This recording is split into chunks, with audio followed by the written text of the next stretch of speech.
이용우의 경제 더하기. 방향상실한 금융정책, 금융위 위의 금감원. 은행은 예금을 받을 수 있는 특권을 갖고 국가가 예금자 보호제도에 의해 은행의 본질적 불안정성을 보완해주는 사업이기 때문에 인가심사 과정에서 대주주 적격성을 엄밀하게 심사한다. 또한 은행의 성장을 위해서는 BIS 비율 규제에 따른 자기자본의 지속적인 증가가 필요 요건이 된다. 그러나 국내 시중은행의 자기자본이 20조 원이 넘는 현실을 고려하면 은행은 지속적인 증자를 통해 대주주가 계속 자금을 투입하기는 사실상 어렵다. 은행이 성장하면서 대주주의 지분은 계속 희석되고 지분율은 떨어진다. 우리가 앞에서 BIS 비율 10%의 규제라면 은행을 100% 소유한 단일 주주라고 할지라도 은행 자산에 대한 대주주의 통제권은 10%에 불과하다는 것을 지적했다. 다른 한편 그 은행을 경영하는 경영자는 예금자 보호제도에 의해 예금된 자산을 대출과 자산운용으로 관리하는 책임을 가지고 오히려 은행 자산에 대한 최대 통제권을 행사하는 존재가 된다. 따라서 은행의 은행장 또는 은행지주회사의 회장을 어떻게 선임할 것인가? 그리고 이들 CEO가 은행 자산 관리를 은행 고유의 목적에 맞게 건전하게 운용하도록 하는 방법은 무엇인가가 가장 중요한 사안이 된다. 우선 은행지주회사 회장 선임 과정을 보자. 은행지주회사의 이사회에서 사회이사가 과반수를 넘어야 한다. 일반적으로 회장 선임에서 사회이사로 구성된 회장추천위원회를 두고 위원회에서 선임 절차에 들어간다. 위원회에서 후보들을 검증하고 이사회에 보고하고 주주총회에서 선임을 마친다. 문제는 회장추천위원회의 독립성 확보다. 사회이사 선임 과정에서 현재의 회장이 큰 영향력을 행사한다는 점이다. 또한 이사회 운영 과정에서도 회장의 영향력 아래에 있기 때문에 회장 선임 과정이 현재 회장의 참호 구축과 같다는 비판을 금융감독 당국으로부터 듣게 된다. 이사회의 독립성 확보를 위해서는 회장이 집행임원인 CEO를 겸직하는 것부터 바꿔야 한다. 겸직을 하게 되면 본인의 경영 성과를 본인이 의장으로 있는 이사회에서 평가받는 것이 발생한다. 이사회의 고유한 역할은 CEO에 대한 평가와 차기 CEO 후보자를 선정하고 주기적으로 관찰하고 평가하는 것이다. 또한 집행임원과 독립된 감사로부터 집행임원이 결정한 사안이 위법성 없이 제대로 진행되고 있는지 보고받고 평가하여야 하는 자리다. 이런 의미에서 집행임원의 경영 성과 등을 보고받는 이사회 의장을 집행임원이 겸직하는 것은 이해상충이 발생할 소지가 큰 것이다. 이사회의 중요한 임무 중 하나는 차기 경영진 후보를 사내회에서 선정하고 그 후보의 성과를 평가하고 관리하는 일이다. 이사회 내에 차기 후보 관리위원회를 두고 집중적으로 그 사람이 CEO에 필요한 자질을 가지고 있는지 그에게 부여된 임무를 적절히 수행하는지 관리해야 한다.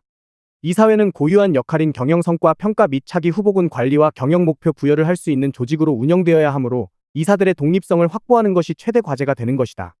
우리나라 금융회사 지배구조법에는 이런 문제의식을 갖고 여러 규정이 있지만 독립성 확보를 위한 방안은 미미한 실정이다.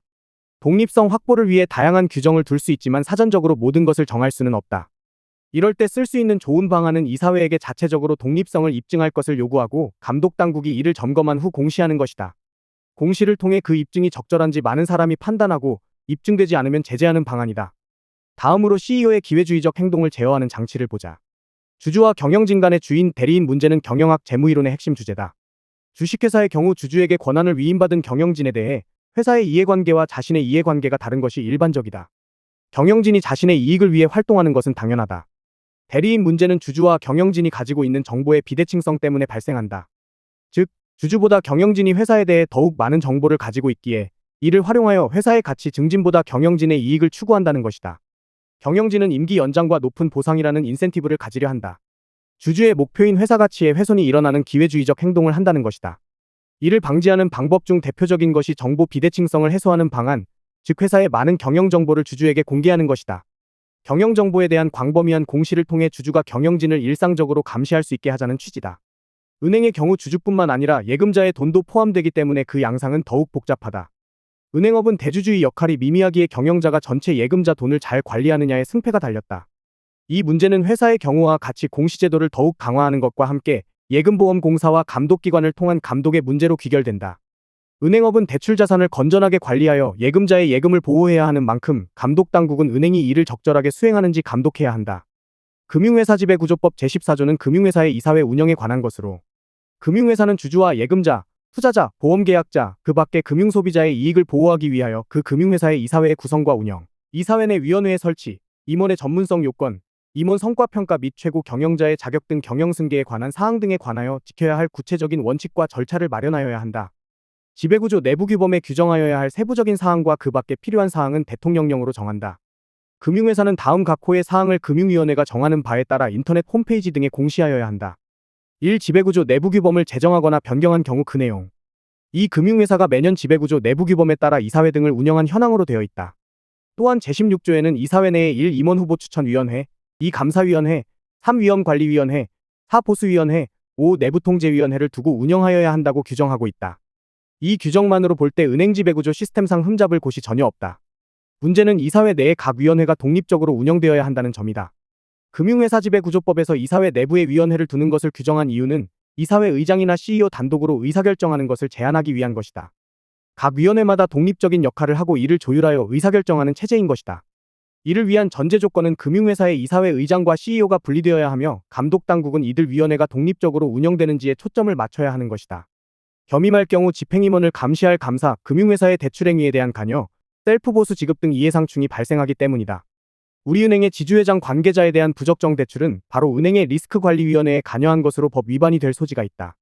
은행 경영진이 구체적 대출에 관여하지 못하게 한 이유는 IMF 위기 같은 금융위기 시 은행 경영진이 정경유착 또는 유사한 사유로 대출에 관여하여 은행 자산의 부실을 초래한 것에 대한 반성의 결과다. 리스크관리위원회가 독립적으로 신용평가 체계 등을 마련하여야 한다. 그리고 이사회 의장은 이런 독립적 활동, 이사회 내 다른 위원회의 견제장치의 작동 등의 책임을 져야 하는 것이다. 우리나라는 우리금융지주뿐만 아니라 거의 모든 은행지주회사의 내부통제 실패 사례를 여러 차례 경험했다. 특히 하나금융지주와 우리금융지주의 경우 독일 채권구조와 펀드 판매 과정에서 내부통제를 지키지 못한 CEO의 징계를 추진했지만 법원의 판결에 의해 징계가 취소되는 일이 있었다. 이 사건은 CEO의 연임과도 관련됐다. 즉 지주회장의 연임을 위해 회사의 당해 연도 성과를 위해 회사 내부위원회의 활동에 관여하여 적절하지 못한 금융상품을 판매하여 소비자 피해를 입힌 사건이다.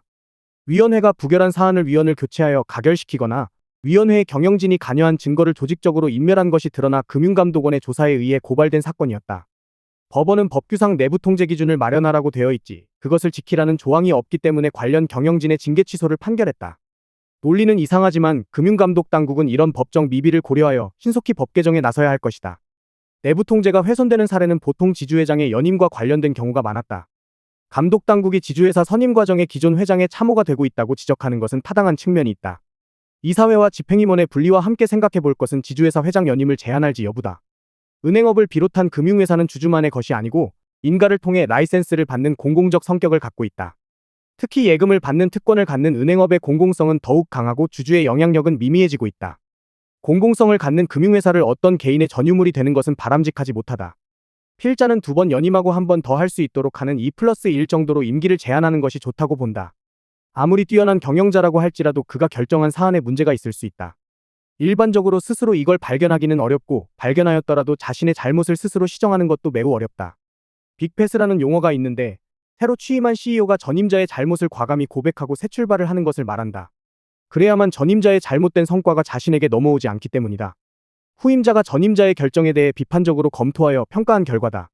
시시각각 변하는 금융환경을 고려하면 이것을 정례화하는 것이 필요하지 않을까.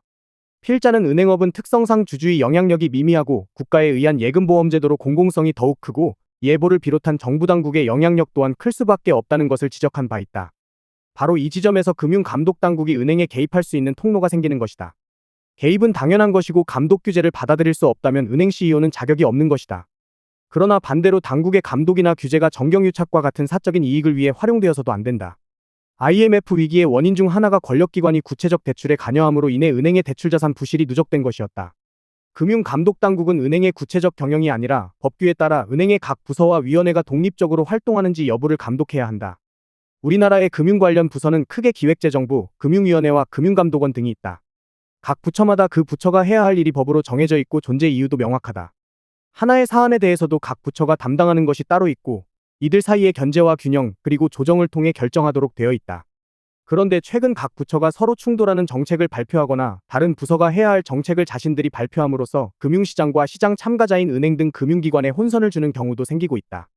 우선 가계부채 관련 사안을 보자. 필자는 이번 1년에 그래서 은행업을 신규인가하는 것과 가계부채 증가를 억제하는 정책 목표는 상반된 목표라는 것을 지적했다. 가계부채를 관리하는 책임은 기획재정부에 있을 뿐 아니라 경제부처의 상이한 정책을 조정하는 권한도 기획재정부에 있다. 따라서 가계부채 대책이 시급한 과제라면 정책 우선순위에 따라 금융정책도 조정되어야 한다. 한편 금융위원회와 금융감독원도 서로 역할이 다르다. 금융위는 금융정책을 수립하고 금감원은 이 정책이 집행되는지 점검 감독하는 역할을 한다.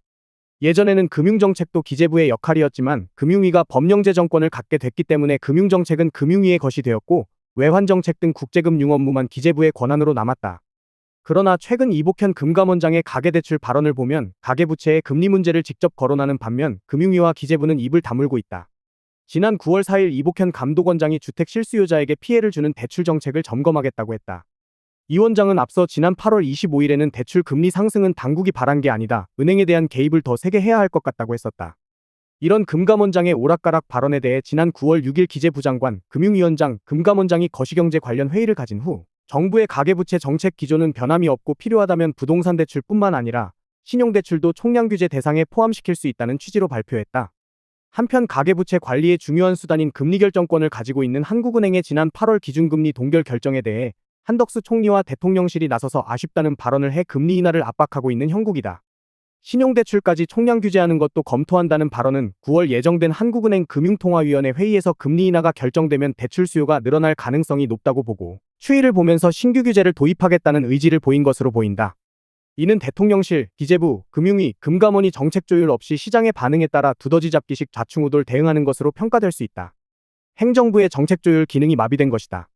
특히 금감원이 우리금융지주와 은행에 대한 정기검사와 관련한 발언은 매우 충격적이다. 제21대 국회 정무위원회 시절 그 누구보다 우리금융지주를 비롯한 은행권의 내부 통제 기능 미비에 대해 적극적으로 비판하였던 필자는 우리금융지주를 옹호할 생각은 전혀 없다. 그러나 다음 달 예정된 금감원 정기검사의 목표는 맥을 전혀 잘못 짚은 것이다. 횡령 등을 통해 드러난 내부 통제 기능에 더해 1. 우리금융지주가 지난 5월에 인수한 한국포스증권과 이미 자회사였던 우리종금을 합병해 8월 우리투자증권을 출범시키는 과정상의 특혜 2. 우리금융지주가 ABL생명과 안방생명 인수 과정 등도 검사 대상이 된다고 한 것이다. 금감원이 우리투자증권 출범 과정의 특혜라며 주목하는 것은 우리투자증권이 합병 과정에서 보유하게 된 종금사 라이센스의 발행어음 권한 유지이다. 증권사가 발행어음 업무를 하기 위해서는 초대형 IB 인가를 받아야 하고 그 자기자본이 3조 원 이상이어야 한다. 우리투자증권은 이에 미달하기 때문에 특혜라고 주장하는 것이다. 종금사는 IMF 이전 외화자금 조달과 기업금융을 위해 도입된 라이센스인데 단기자금 조달과 장기자금 운용이라는 만기 조절에 실패하여 대부분 부실금융기관이 되었다. 이 종금사 라이센스는 은행과 합병할 경우 계속 존속되고 증권사와 합병할 경우 10년의 기간을 두어 점차 종료되어 없어지는 라이센스이다. 메리츠증권의 종금사 라이센스는 10년이 경과되어 소멸되었고 동양종금은 동양증권과 합병하여 10년 기간 동안 종금업을 하다가 동양그룹 CP 사태로 인해 정리되어 유안타증권이 되었다. 은행으로 합병된 종금사 업무는 한해종금을 흡수한 외환은행이 하나은행과 합병함에 따라 하나은행이 영위하고 있으며 현대종금을 흡수한 신한은행도 종금사 라이센스를 통해 발행어음 업무를 하고 있다. 따라서 포스증권과 우리종금이 합병하여 발행어음 라이센스를 10년 기한을 두고 유지시키는 것은 전혀 문제가 되지 않는다. 특히 포스증권과 우리종금은 둘 다 우리금융지주의 100% 비상장 자회사이다. 비상장 완전자회사의 합병은 각각의 자산가치를 반영하면 되는 것이기 때문에 주주간 이해상충이 발생할 여지가 없다. 만일 우리종금의 라이센스를 역시 지주의 완전자회사인 은행에 넘길 경우 그 발행 업무는 계속 영위할 수 있다. 이것은 전형적인 의사결정의 문제이다. 우리금융지주의 의사결정의 위법성은 찾아보기 힘들다. 더욱이 포스증권과 우리종금의 합병을 인가한 곳은 금융위다. 인가권자의 인가행위를 금융위의 지휘감독을 받는 금감원이 검사의 특혜를 밝힌다는 것이 어떤 의미인가? 금융위가 인가작업을 할 때 금융위는 인력 부족으로 실제 심사를 금감원에 의뢰하는 것이 일반적이다. 특혜는 수사를 통해 밝힐 수 있는 것이지 검사를 통해 밝힐 수 있는 것이 아니다. 금감원의 권한을 넘는 월권 중에 월권인 것이다. 임종용 지주회장이 금융위원장 출신이라서 알아서 봐주었을 것이라는 예단이 아닌지? 우리금융지주의 안방보험과 ABL생명 인수과정도 특혜 여부를 본다는 금감원의 태도는 더욱 심각하다. 인수과정의 특혜는 가격으로 나타난다. 기업의 인수합병은 그 기업이 결정할 문제이고 인가권을 가진 금융위는 그 과정이 적법한 절차를 지켰는지를 보면 그만이다. 싸거나 비싸게 사는 것을 판단할 수는 없는 것이다.